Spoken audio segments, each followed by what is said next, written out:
Hey there, I'm Nicole King. I'm the broker owner of 41 Realty Group in Billings, Montana, and I am here today with Ian Ullman. He works with Guaranteed Rate. I'll let him tell you about his title, what he does there, and then he's going to start explaining bits of information each week about lending. There's lots and lots of information on the internet, and it's not always accurate. So I wanted to have Ian come in and give us little snippets of information each week and just help us to really understand lending. Of course, one of the things that we have to clarify with everybody is that lending is really specific to you individually. So he's going to talk in real general terms. If you want something really specific to you, please get a hold of him and he'll run all the information based on your particular criteria. Ian. Yes. Thank you for coming in. Thank you so much. Yeah. So Ian Ullman, Guaranteed Rate, VP of Mortgage Lending here in Billings. I mainly focus, obviously everything I do is residential real estate. Okay. So 1 to 4 unit, purchase, refinance, investment properties, second homes, all those things, licensed for the state of Montana myself. Company-wise, we have lenders licensed all 50 states. So if somebody's looking outside of my market, I can still help find solutions for them. Perfect. Awesome. Yeah. Okay. The very first thing I wanted to talk with Ian about is the different types of loans out there. You can certainly Google that and you're going to get a lot of different answers about what types of loans are out there, but there's a few primary categories of them, right? Yeah. So explain them to us. Sidestepping, brokered loans or kind of one-off in-house loans that some banks or institutions do. The main secondary market mortgage products that we see are conventional loans, FHA loans, VA loans, Veterans Affairs, and then USDA or rural development loans. Okay. So conventional loans definitely the most common in our market.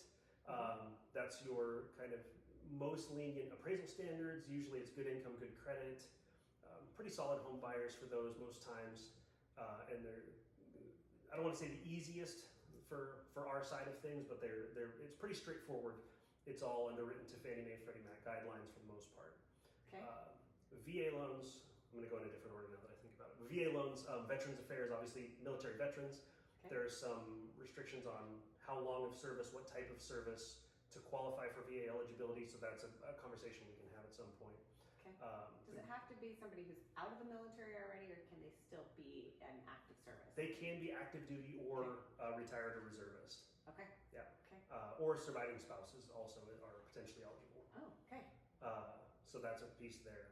So VA, FHA, and rural development are all what's called a government insured loan, meaning not the home insurance, but the actual debt is insured by a government agency, Okay. which gives us as lenders a little bit more peace of mind on the back end of things.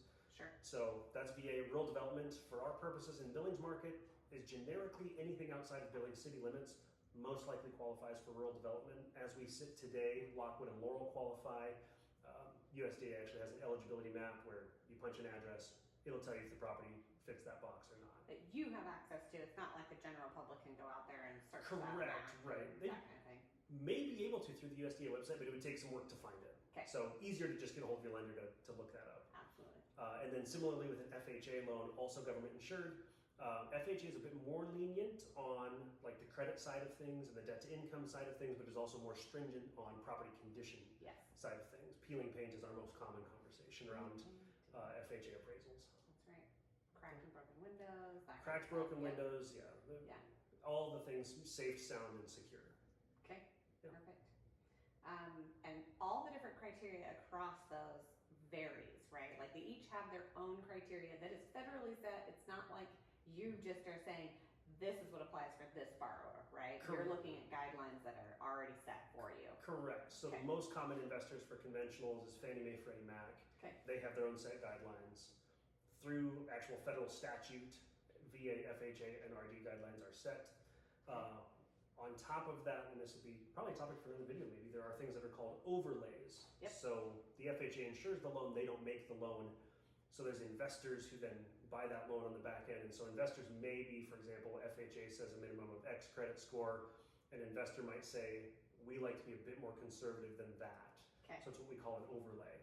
So really, some of that stuff can change based on who that's going to get sold to, that kind of stuff. Absolutely. So one of the things I always caution people about is, I can go into a lender and my same lender looking for the same type of loan, and we're gonna get a little bit different answer probably, right? Because everybody's lending situation is specific to them, right? Absolutely, yeah. There's so many factors, whether it's credit score, debt to income ratio of the actual property itself, how much down payment there is. All of those things impact what are going to end up being the terms of your loan. Yeah. And so when somebody comes in and just says, "Hey, I had a friend who got this as an offer," unless you know your friend's credit report, which you don't, your situation could be very similar or entirely different. Yes. Yep. Exactly. And the market could have been different 2 or 3 weeks ago versus what it is today. Correct. In another video, we're going to talk about how interest rates are calculated, and that's really market dependent as well. Very much so, yes. Very day to day these days. Yeah, or hour to hour. Accurate. Yeah. Well, thank you so much, Ian, for coming in and chatting with us about that today. Yeah, thank you. Thank you guys for tuning in, and we'll see you in the next video.